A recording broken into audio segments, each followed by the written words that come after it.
I apologize. I guess I have to run it with not the full screen. Anyway, I would like to say thank you to everybody for making it possible for me to be here. I'm kind of a odd man out. I'm sort of like the garlic in the salad, or the condiment, because my real specialty is not graphics and typography, but it's one where I overlapped with it through my career. And really the topic of my speech is about Eliot Noyes. And this is based on the book that I wrote about Eliot, which the full title is A Pioneer in Design and Architecture in the Age of American Modernism. And what I hope to do is talk about the relationships to well-designed graphics and typography, but also understand the context of the times. Eliot felt that graphics and typography are specialized areas that play an important role in creating continuity within his holistic corporate design programs. And I must say, I admired Mr. Noyes because he understood his limitations. He was not an architect so egotistical that he thought he could do everything. He was one who would find the best talents to work with him. And this is a very rare quality, especially in an architect. Noyes also had the confidence to work with the best people. And with regard to these teams, Eliot said, this rather loose kind of team brought to bear on a situation a set of talents and skills literally unmatchable in any single design office in the world. All of us, Paul Rand, Charles Eames, Tom Geismar, and many others have been part of a generation or two of designers who grew up with many shared convictions and common ideals. And in fact, the objectives of my talk is, number one, to show the role of graphic design as part of a greater holistic designed experience. This little center part where Mr. Noyes merged graphics, product design, architecture, and art to convey a similar spirit to the corporations he was working for. Be it a company or a house, whatever he was designing, he would always look for this spirit that had a continuity across many boundaries. And I think the number two issue is that the theoretical legitimacy of good graphic and typographic design is based upon its contribution to good business performance while building respectful reputations in the real world. And I'm hopeful that my perspective as an industrial designer is able to contribute new insights, broadening your own views on the accomplishments that graphic design and typography design has contributed to a relevant design history. And as we say, the proof is in the pudding.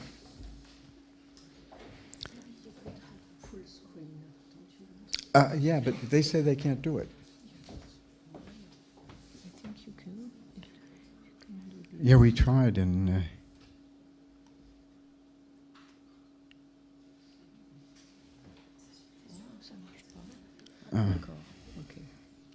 they said I can't do it for some reason. So I apologize, sorry. Just don't look at any of that other stuff. Let me see, where was I?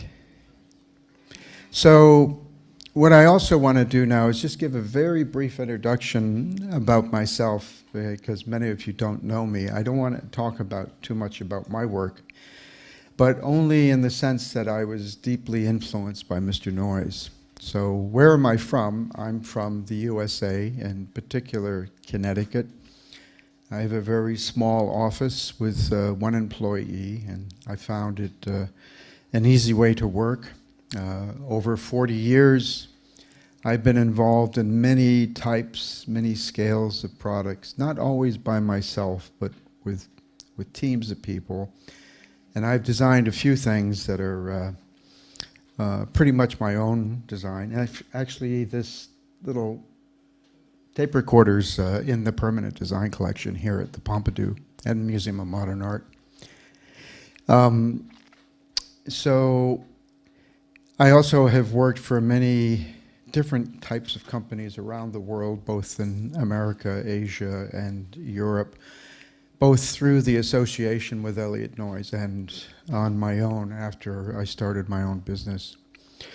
But in parallel to what I was doing with product design, I got involved in education in a very funny way.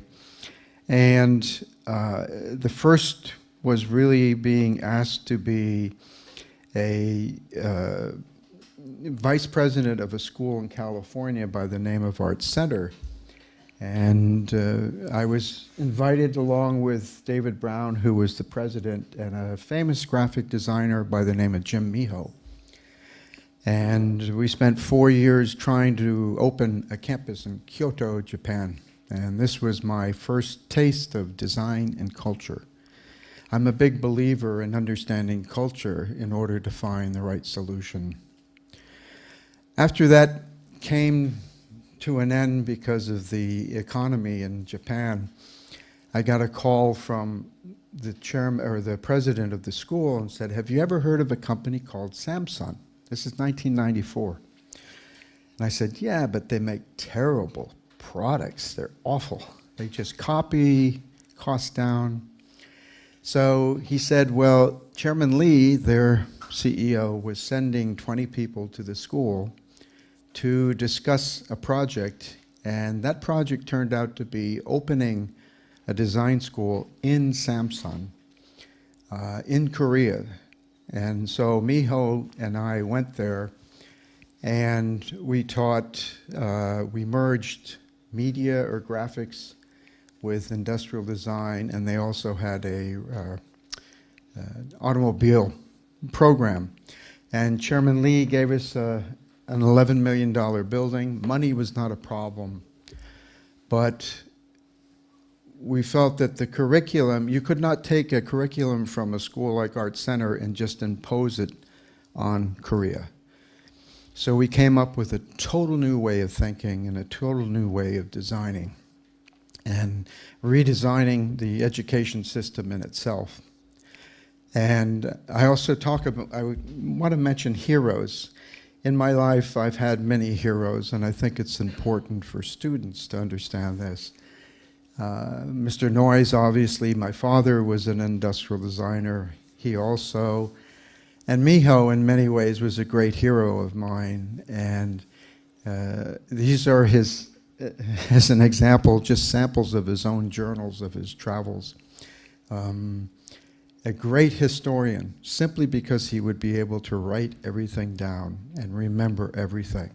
When I write an email to him and I say I'm going to Singapore, about an hour later I get an email this long saying, this is what's important. So I deeply admired Miho, and I found this to be an amazing opportunity to work in Samsung with him.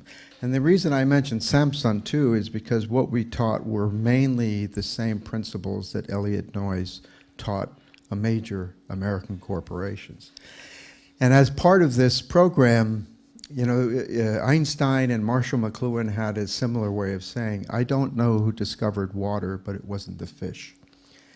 And the big problem with the Korean culture at that time is that they really didn't know who they are. In a sense, they think they did, but by getting exposure to 18 great design cities of the world, cultures outside of their own culture, they not only learned about global culture, they learned more about themselves. So this was very critical to re-educating these people to think in a new way. And I'm also, this was mentioned yesterday, I'm a big believer in understanding anthropology and how that connects to the bigger picture of design. And a very famous social anthropologist, Dr. Jared Diamond in California, said people are all the same, but our environment makes us different. And indeed, the cultural philosophy shapes the design character and expression and vice versa. So we wanted these Samsung people, I think much, 2 words, I don't know why that popped out.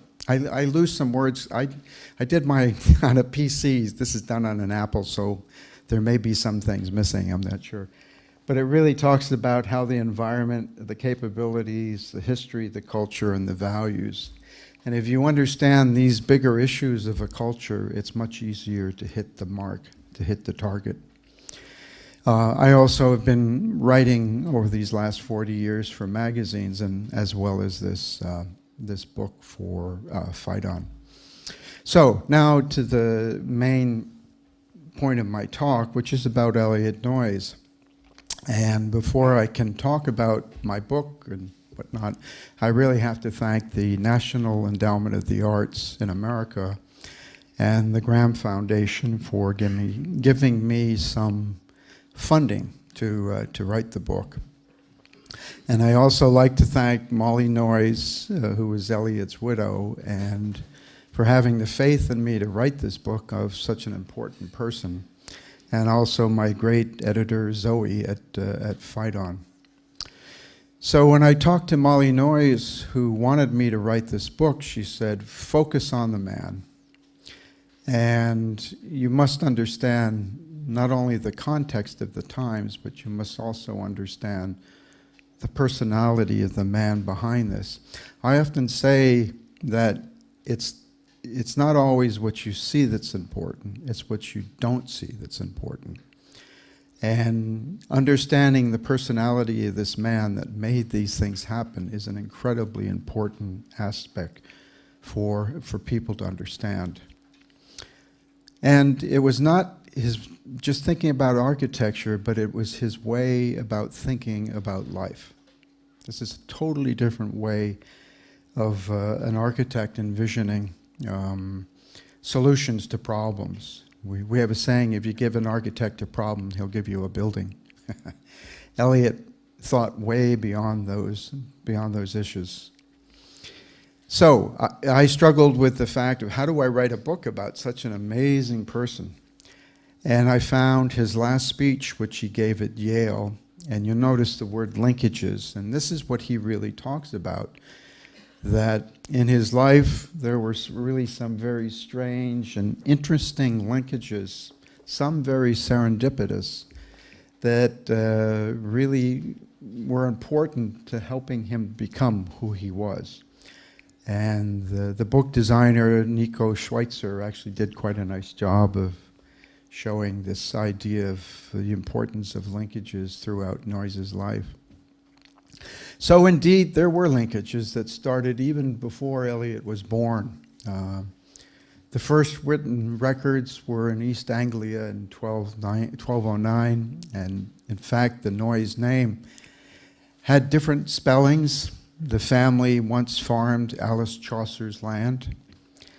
And the two brothers that actually came to America, James and Nicholas, were sort of the beginning of the Noyes family in America. And if you look down through this listing of the family tree, you'll notice Mary Parrish, who was actually a direct descendant of the captain of the Mayflower, Miles Standish. So there's all these interesting linkages that happened even before Eliot was born. And they settled in Newbury, Mass. His family was based on Puritan ethics, as you can imagine, in Boston, being influenced by people coming from England, and with the Puritans in the Boston area as well. His mother was a classically trained pianist, and his father was an English professor at Harvard. And Eliot was born in 1910, and he had an older brother who became a scientist, and his sister, Margaret, who became, or Mig, became a photographer. So Eliot attended Phillips Andover, famous school, and during that time he was influenced by a very famous professor whose nickname was Zeus Spener. And Eliot fell in love with the classics. And after graduating from Phillips Andover, he went to Harvard College and studied Greek, Latin, and English. In fact, just before he died, he was actually reading the Iliad and the Odyssey in Greek because he thought it was a lot of fun. So this was a different breed of people at this time that came out of these schools. It was just unbelievable.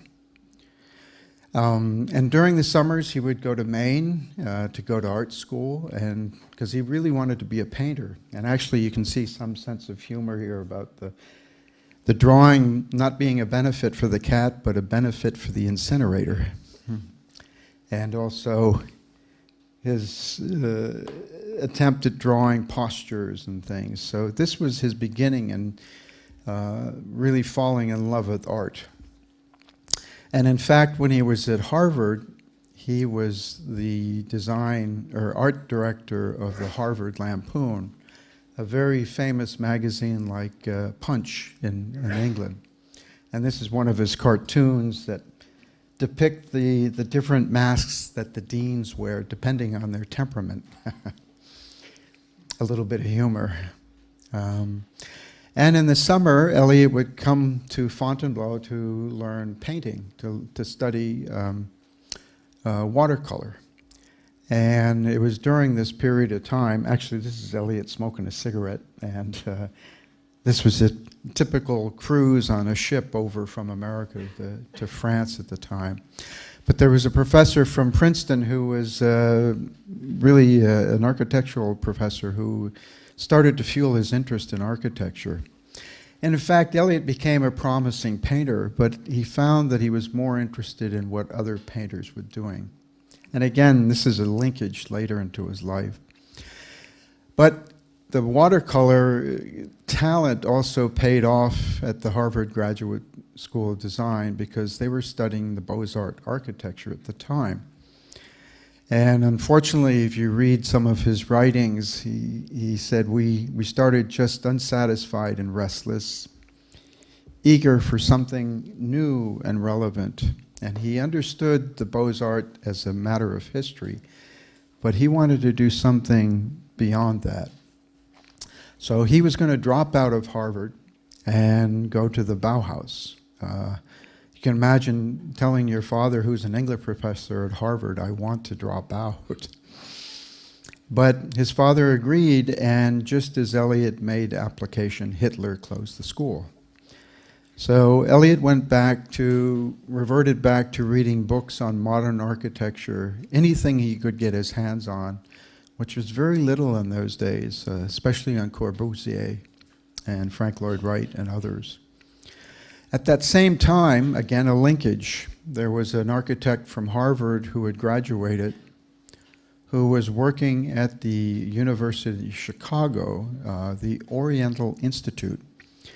And they were looking for somebody at Harvard to go to Persia at the time and live at the Persepolis and do drawings. And so this man, John Bowles, went into Robinson Hall, which was the architecture building at Harvard, and tapped Noyes on the shoulder and said, would you like to take a sabbatical for 2 years and go to Persia? And he says, I got to ask my mom and dad. So he went back. That was a Thursday, and Monday they set sail. And it took them 7 weeks to get it to Iran. There's his passport. He only had one suit to wear. His Sears and Roebuck suit. And he found himself on a very interesting dig because, again, this was the first time Iran or Persia had opened its doors to the West. But it was also the first time an aircraft was used not only for flying in rations and supplies, but they would use the airplane during sunset and sunrise to go over these plains and look for shadows, because the shadows would show where the burial mounds were. So out of this situation, Eliot became very good friends with a pilot who was the leading glider pilot in the world. And again, this is a linkage. This will come back later. So this was his home for 2 years, and you can see, you know, the scale of this place is just gigantic. And this was their mode of transportation, just to give you the flavor of what was going on. You know, there was no MTV, there was no Game Boys, a lot of storytelling. And he brought his accordion to to Persia, and he played music at night and whatnot. The only way to entertain yourself. And this is just a picture of Eliot and his first piece of architecture, doing these drawings of the carvings at the Persepolis. In fact, in 1972, this is a watercolor he did, one of the many watercolors he did, and he had gone back to the Persepolis to visit there while the Shah was still in power. After the program was completed, he also brought his skis with him to Persia, and he went off to India to go to the first Indian ski club. And this is on his way back. He went through Egypt, he went through Baghdad, but this has to give you some sense of what it was like.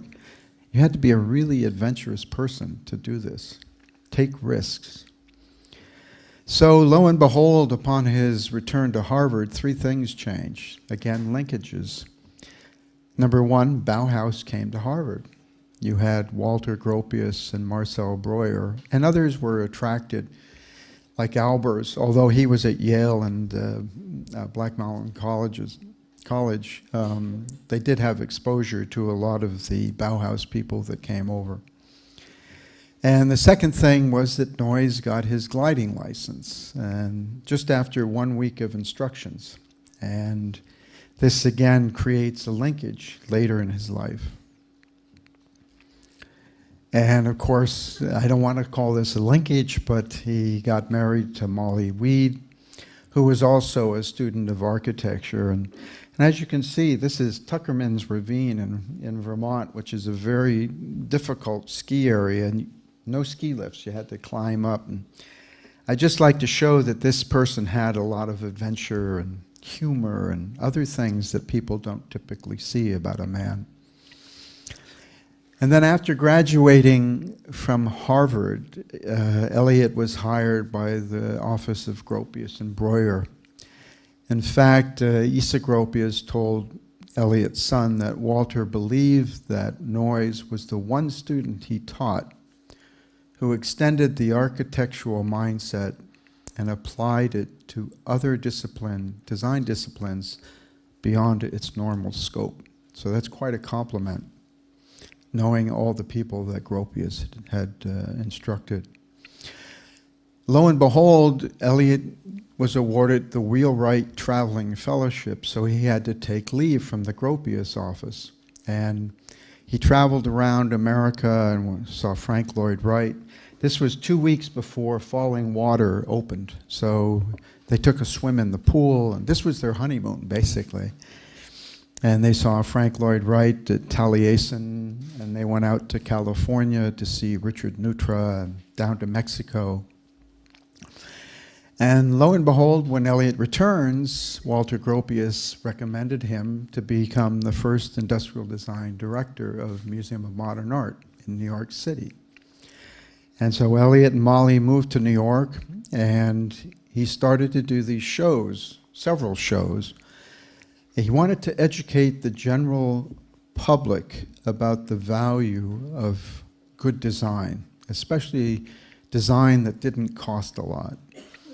And these were his principles about good design. You know, it fulfills its function, it respects its materials, it's suited to the method of production, and it combines these in imaginative expression.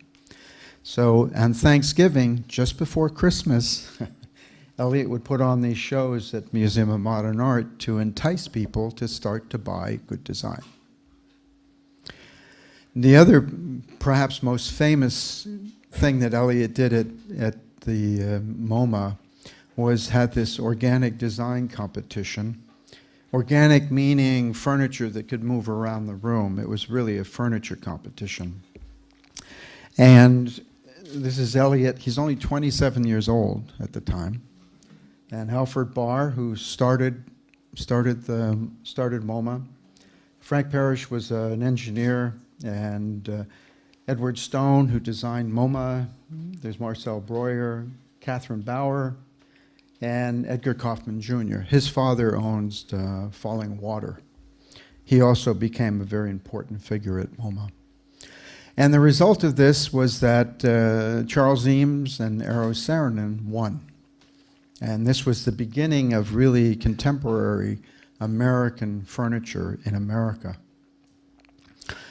And these are the two examples of the chairs that were submitted, and there was an exhibit, actually, that Eliot put on about all of this new thinking with regards to furniture. And this linkage here is that it created this great friendship between the Noyeses and the Eameses. This is very funny because Eames misspells Eliot's name. It's very funny. Now, World War II breaks out, and Eliot is asked to become a major in the Army Air Force and go down to the Pentagon and convince the colonels to use gliders in warfare, because the Germans were doing it very well, and they felt that a glider could be a very useful mode of transportation. So it was a very difficult thing. Eliot just could not get colonels and generals to accept this. So what he noticed is that every day he watched the colonels, and they would look at the funny papers. We call the funnies. So they'd sit down in the morning, have their coffee, and they'd look at Terry and the Pirates with these powerful airplanes, and boom, boom, boom, and roar, you know. So when Eliot talked to them about gliders that were, oh, those aren't warplanes. We're not going to use that. This is a P-51. Whoa, that's a warplane, you know. So Eliot wrote a letter to the cartoonist, Milton Caniff, and he explained, I'm the director of the gliding department, and this is new stealth technology. And about a month later, there was a cartoon. The Japanese in Burma in the sand with the guns overhead. Whoosh. The gliders came. So the colonels come to Eliot with the comics, and they say, can we do this? Eliot always gave this talk at IBM that if you can't solve the problem directly, find a way around it to solve the problem. He was filled with many funny stories like this. Now, the other linkage here is that he met Thomas Watson Jr., who was a bomber pilot and also flew reconnaissance over Russia, and also the son of Tom Watson Sr., who started IBM. Now, during the war, you don't talk about your personal life. But since Eliot was the hot glider pilot, Tom Watson wanted to learn to fly gliders. So he said, I'll teach you how to fly because I make more money the more flying time I have. So they became very good friends during the war in Virginia, flying gliders together. And after the war, they went their separate way. But it's a linkage. So Eliot goes back to the Museum of Modern Art. He reorganizes the permanent design collection, instituted new design education programs for children and for people, or adults, I should say. He pushed for the MoMA Good Design label that eventually happened, and he held other design competitions and shows. But he suddenly got tired of being in the museum and he wanted to go into the real world. But he said, when I came out of MoMA, I found I suddenly really had two full-fledged professions. And because architecture was not being fueled very much after the war due to the economy, just struggling to get back on its feet, he became the industrial design director for a very flamboyant and famous person by the name of Norman Bel Geddes, right over here. Totally the opposite type of person from Eliot. And here he is working on the first electric IBM typewriter. And who comes in one day but his flying buddy, Tom Watson? Says, hey, I remember you. You know, you taught me to fly. So Eliot continued to work and renewed his friendship with Watson through the Bel Geddes office. The Bel Geddes office closed, and then Breuer wanted to have a partnership with Eliot. So Marcel Breuer and Noyes had this team for a little bit and did some houses in New Canaan, Connecticut. And then they realized that they were too strong personalities and they really couldn't share the same business together. So they went their separate ways. And indeed, Eliot opened an office in New Canaan, Connecticut, which typically grew to be about 12 architects and 10 industrial designers. And in fact, here's a picture of Paul Rand's first designs of Eliot's letterheads and business cards. And this eventually, Rand redid it over the years, and this was the final business card. I just thought as graphic designers you might be interested in seeing Rand's influence here very early on. Now Eliot at the same time was an associate professor at Yale. And he would, again, sorry, some of my type is skipped around here, but he would put on these shows at the Yale Gallery to educate the general public about what is good design. And you can see some of his quotes here about appropriate form often develops naturally, and inappropriate form is often deliberate. So people can mess things up if you're not careful. So that's why tools are such a beautiful design. Eliot also appeared on the first public broadcasting systems of public education and basically what would be equivalent to PBS today. And he would lecture about things like gravity and architecture. And this is the famous Alistair Cooke, who many of you might know, who was the MC at the time. And not only talking about principles of architecture, he talked about principles of modern architecture. And there was a time when they were trying to tear down Grand Central Station because of the people wanting to use their automobiles. So Eliot made a plea to the public not to tear down Grand Central Station. Years later, Jackie Onassis did the same thing. So thankfully, there were a few people hoping to keep Grand Central Station the way it was. Eliot also wrote design criticism for Consumer Reports magazine. His favorite was writing about automobiles because he hated the design of American cars. And in fact, here's a poster from Eero Saarinen. This was a Christmas card. It was a Die Noel Nomadic. You can see all the reindeer here. And so he had this great relationship with all these different designers and architects and who had sort of a like-minded feeling about Eliot's qualms with Detroit. Also, through his connection at the museum, he became friends with other artists like Noguchi, and he was asked to make a trophy for his friend Lewin Barringer, who had died during the war. And this is a collaboration between Eliot Noyes and Noguchi to create this flying wing. And these are, they still give this out today. It rotates, so it's quite a popular thing. But this is interesting because it really linkages the notion of art and design coming together. And of course, other linkages of art and architecture. He was obviously best friends with Breuer and Alexander Calder.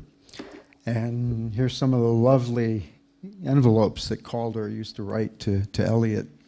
So there was this very unique situation where you had all of these famous, they were not famous at the time, but these people coming together that were like-minded. And in fact, Noyes always said, I'm an architect first, and this is the Noyes house in New Canaan, Connecticut. And he was first of what we call the Harvard Five. There's Noyes came, and then he attracted Marcel Breuer, and then Philip Johnson, John Johansson, and Landis Gories, who worked for Philip Johnson. So in Connecticut, in this town, in New Canaan, the Philip Johnson's glass house, there's the Noyes house, many Breuer houses.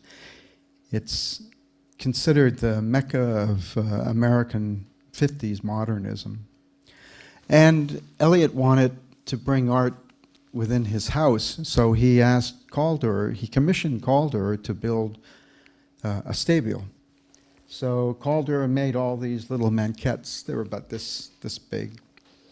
And in order to test it, they would take a slide projector and create the shadow on the walls so they could actually test what this thing would be like full scale. They go, oh, I like that. No, I don't like that.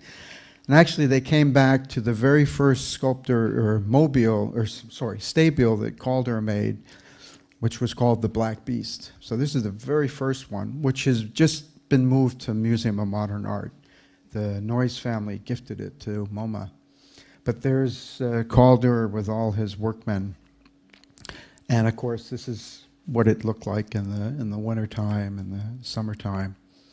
And he also did other mobiles for the Noyes family, for the house and for the summer house. And this is also a linkage because Martha's Vineyard, which is a sort of a resort area off of Cape Cod, is where he actually met Paul Rand for the first time. And actually, these are some old notes I found of meeting Paul and Anne Rand when they were here in Europe. And that's where another linkage of this friendship between Paul and Eliot, which later led to many of the programs.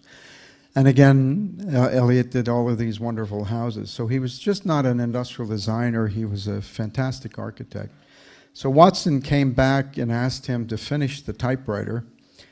And over a period of 10 years, he convinced Watson that IBM needed a total program. And Watson wanted Eliot to work for IBM. And he said, I will not work for you, but I will work with you. So he really brought together this idea of business strategy and design strategy for the first time. And in fact, in starting the project, he took a look at what IBM looked like. And this is how IBM was when Mr. Noyes started. Not very nice. This was Tom Watson Sr.'s sense of what is good design. Some of the equipment, some of the advertising and the graphics. So the question is, you know, Eliot said this was the worst case of design schizophrenia I've ever seen. And so Eliot, the question is really how do you take a company like this and then actually take it to something much more modern and appropriate to, you know, futuristic thinking. So as I said, it's often what you don't see that's important. And when Eliot was indeed hired as the design director, he said, I need these requirements. First, he needed the title of consultant design director. Second was reporting to top management of the company, and it was a function of management. Third, there was an announcement within the company of his right to work freely. And fourth was an operating budget. And in fact, the chairman sent out a letter talking about all of these things. So Eliot was really responsible for all aspects of design within the corporation. And he said that IBM needed a curator of corporate character. That's how he saw himself. And he said that that's needed because business companies and business schools don't tend to grow these types of people. And he had many other ideas about why being a curator of corporate character was a very important thing to do. So he set up this means of operation, which was most important, was that design went from being down here to being equivalent to engineering, marketing, and as a senior position within the executive office, and direct communication through the senior vice president. He also hired the best consultants that he thought who could work with him, like Charles Eames, as you know, who did all the films and a lot of the exhibits. And obviously Paul Rand, who was a great friend and did more than IBM, but was involved in 2 other big programs that Eliot was also design director of. And again, Paul did some amazing work with all of the graphic materials, packaging, and the guidelines. And this was Eliot's 21-page report. And this is the entire IBM design program, right here. No computer, real cut and paste, tape, just clear thinking. And this is an example of some of his words, so that he felt that IBM had to be adventurous, progressive. You can read all of these things: interesting, human, advanced, flexible, able to grow and change, creative, and up-to-date, modern. And also, the person was at the center of all this. It had to be human. So even in the very early days, they would do somewhat ergonomic studies to see how the products would be designed around people. And of course, these guidelines were updated periodically as times changed, as technology changed. And he also used this principle, since graphics could be done more quickly. Graphics was really the first sign of change, of transition. Products would typically take 2 to 5 years to make. A typewriter took 5 years to develop. Okay, some graphic programs could be a half a year, could be a year and a half, could be 2 years, and a building could be 5 to 10 years. But these were all essential expressions of the character of the corporation. So doing what's easiest first was most important. Also, you could see there was an elimination of what we call silos between the different groups. And you had a reporting structure to executives, this is the designers, and they worked very closely with all of the scientific research. In fact, IBM spends $6 billion a year, this is like 5 years ago, on just R&D, that's all. So what happened here is that you had a parallel path between the scientists and the designers. So this always gave the designers opportunity to be one jump ahead of everybody else. Also, Eliot maintained this internal design management education program. This is one of the first ones. You can see Charles Eames and George Nelson, Edgar Kaufman, many famous people that Eliot would bring in to speak directly to management. And Eliot also would speak to chairmen with metaphors or analogies to talk about design to a CEO. Sometimes the CEO would scratch their head, and I don't understand. But when you say a corporation is like a good painting, everything has to contribute. Yeah, I can understand that. And nothing exists by itself. Everything has to work together. Understanding where the solution of the problem is lies in the problem statement. Also, design reviews with the internal working staff, maybe up to 12 times a year. And he loved engineers and industrial designers, but he found that their writing was very badly written because they would use acronyms and slang. So he wrote this brochure and he said, all of you engineers, all of you designers, when you start to write something, begin with the words, "Dear Mother." Write as though you're writing to your mother and everybody will understand you. So you can see Eliot was concerned about the big stuff, but the small stuff. And there were white room reviews. This was a building specially built for product reviews that took place 6 times a year, often with the CEO and Paul Rand and Charles Eames and whatnot, and the design staff. And this is what's most important. It was to give an impression of unity and not to enforce uniformity. This is to create a family that may change. You know, the father, the son, the mother, and the daughter may look slightly different, but they're part of that particular family, as opposed to a military all wearing the same uniforms to have an identity. So it was really unity. It was this ability to change as technology changed. Eliot was also in charge of selecting all the architects. So over the period of years that IBM invested in buildings, they had built 600 buildings and hired, Mies van der Rohe, Ed Barnes, Saarinen, SOM. Here's Lagode here in France, and Zanuzzo. So he would always hire the best people. The buildings didn't look the same, but it was excellence. That's what it was about. It was carrying forward excellence. And Eliot did his own buildings as well, but he felt that there was greater richness in hiring other people who had a like-minded regard for excellence. And he also did World Fairs, actually in combination with Paul Rand and Charles Eames with films. Eliot was also in charge of all the art procurement. So he bought all of the paintings, all of the sculptures. And so over this period of time from 1956, this collaborative team between Eliot and Watson was very powerful. And in fact, 1973, Watson said, good design is good business.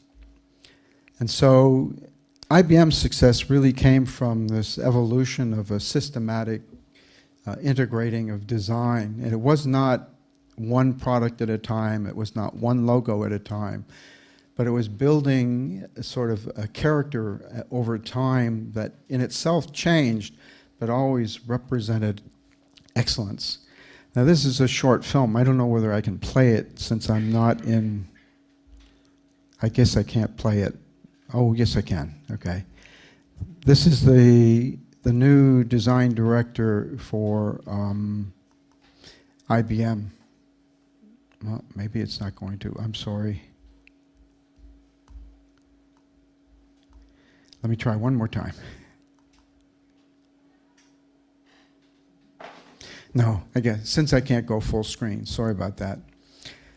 So, now besides IBM, Eliot was also the curator of corporate character for Westinghouse, Mobil, and Cummins as well.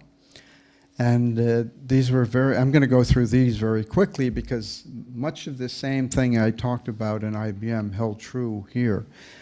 And Eliot, in his initial presentations to Mark Cressup, who is the chairman of Westinghouse, pointed out sort of the old and the new. Actually, Westinghouse, as you can see here, had invested an enormous amount of money to get public, what the public image is of Westinghouse, which proved to be, kind of a boondoggle in many respects. But Eliot went through this identifying of what was wrong with the old and what was good with what Paul Rand had done. And the same held true not only with the graphics, and this is very old. This is like in 1964. So just showing how products would be different, exhibits would be different, buildings would be different. And in fact, Eliot created the corporate design center that had a staff and had the 2 consultants of Eliot and Rand. In fact, anybody want a job here? Westinghouse is advertising for product designers, graphic designers, architects. Again, the playful use of the logotype. This is one thing I learned from Rand. The little bit of time I worked with him was the importance of humor in design. So they created guidelines, and Paul created a guideline for the graphics as well. And of course, Paul did some, and the staff within Westinghouse did some really fantastic pieces of graphic design.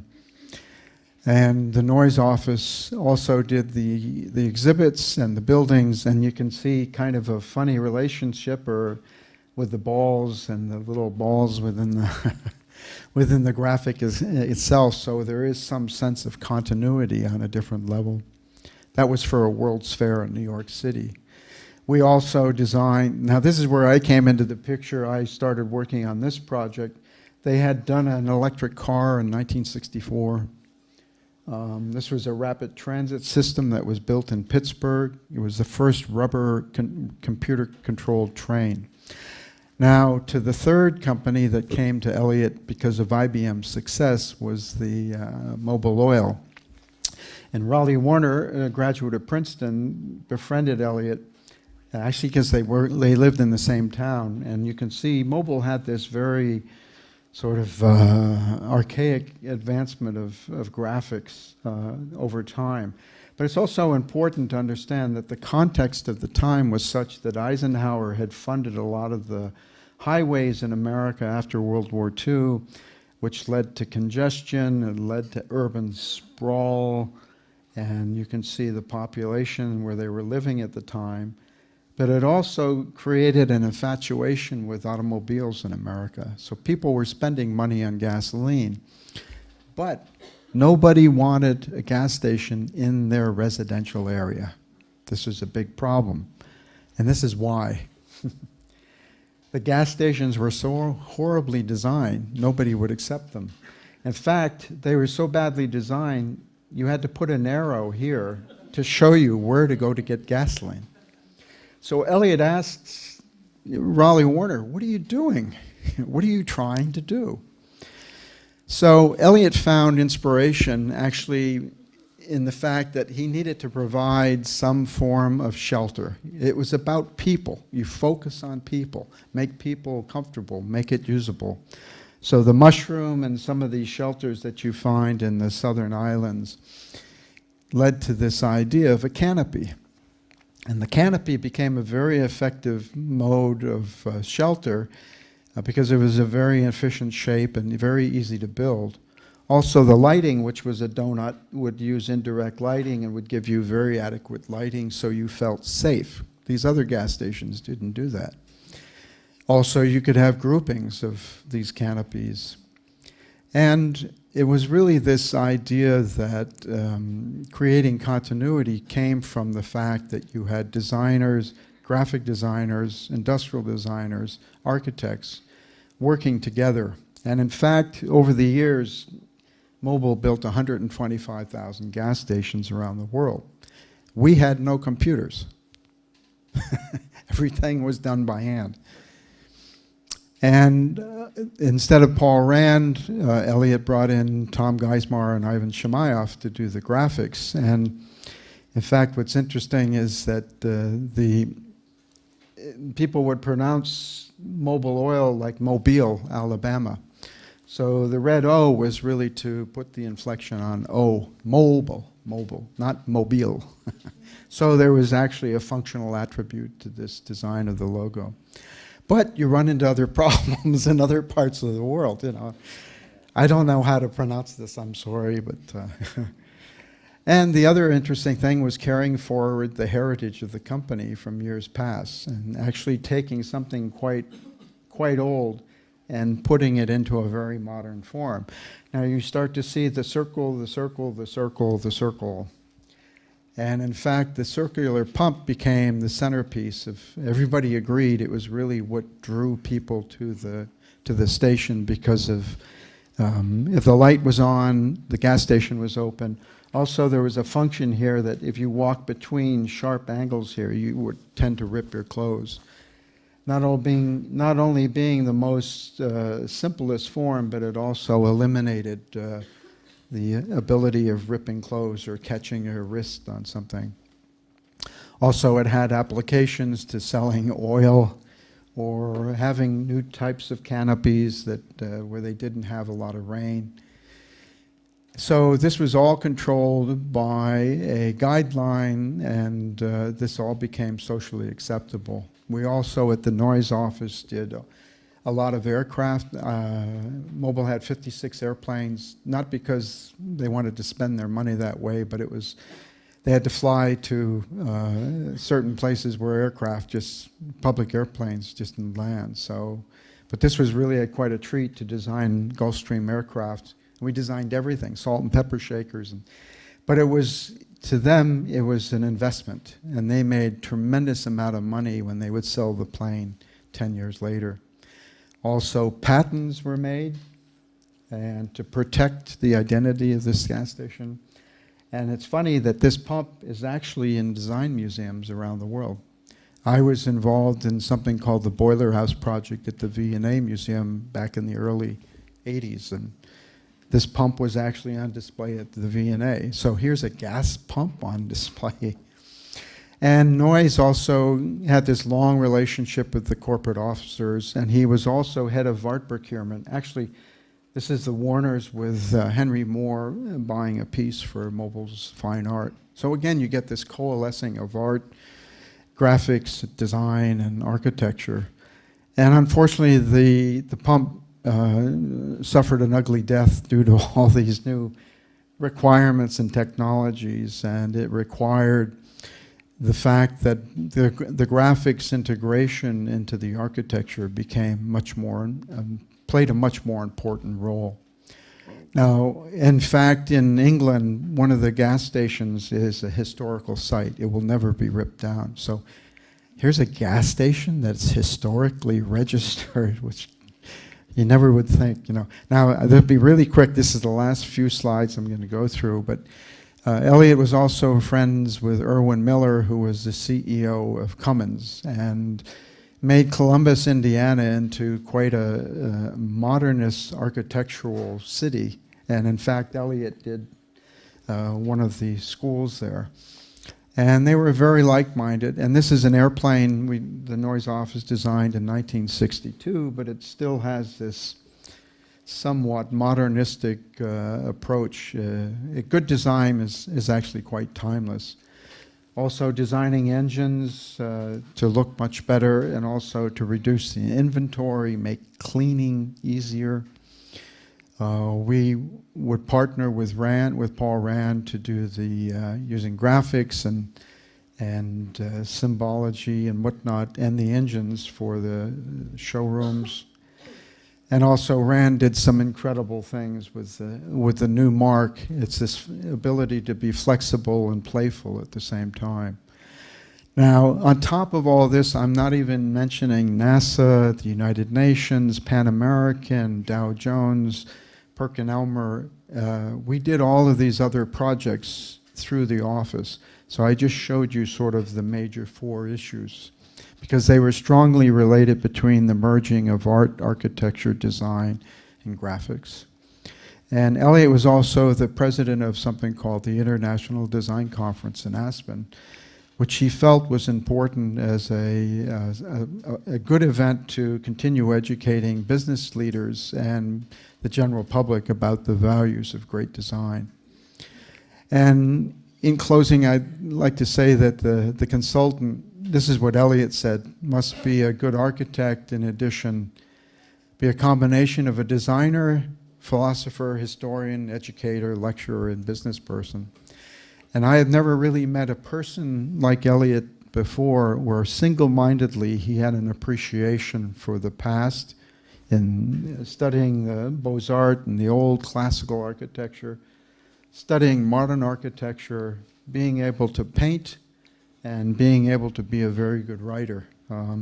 This was a very unique person that I find it hard to find somebody who would ever replace him today. When he died, IBM replaced him with 12 people.